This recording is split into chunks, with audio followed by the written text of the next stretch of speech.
project of sorts where we want to take lessons from the Bible and apply them to our business. Now, even though I am religious, and many people are, and by its nature, the Bible is a religious text, it also is the best business book ever written. In my experience, more people talk about more lessons they've learned in business from that book than any other. And so as we learn to focus our mindset and grow and improve ourselves, looking at great texts like great books becomes more and more important. And I thought I would build this class based on, I think, the source of the best in my lifetime, which is the Bible. So towards that, my goal is to take every week one quote from the Bible and talk about it and how it applies to my business. I do want to say that this is not meant to be a religious class. It's meant to be a class learning to improve ourselves, our character, and our business success. So let's take a look today. I'm going to take from the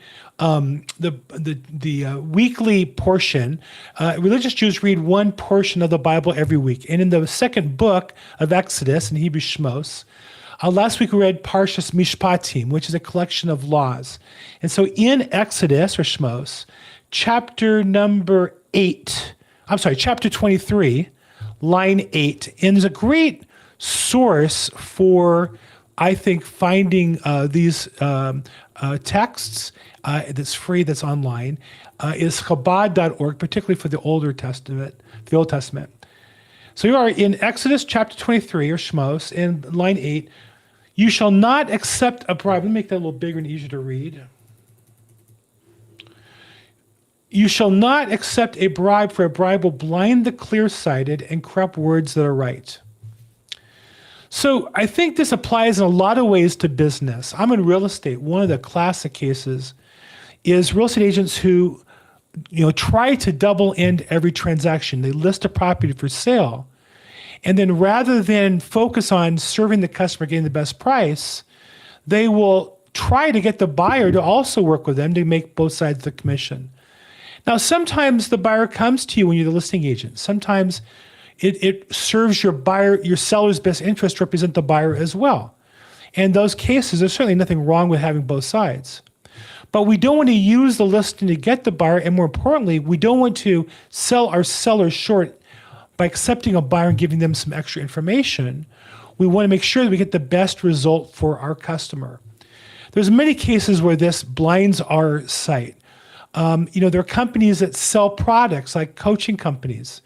And rather than be honest and say the product is appropriate for some people, not for others, when they're getting commission, it's very easy to be blinded by the bribe of the commission and say, oh, this is the best program for everybody, when it's not.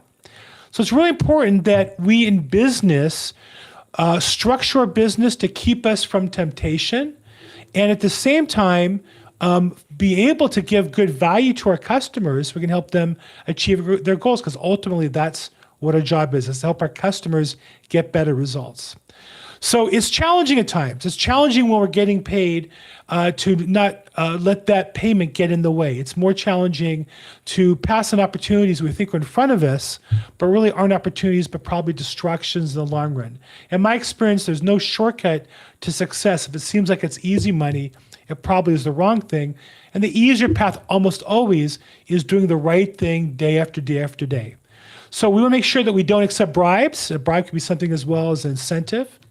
As a speaker, I host my podcast. I don't want to have guests just because I'm getting commissions from them. If I am, I want to disclose that. But I also want to make sure I limit the sale to people's most appropriate for it. So we don't want to accept a bribe, but a bribe can be payments, it can be incentives, it can be flattery. For a bribe will blind the clear-sighted and corrupt words that are right, and will get us off track. And the problem also is, once we get off track, it's always harder to get back on.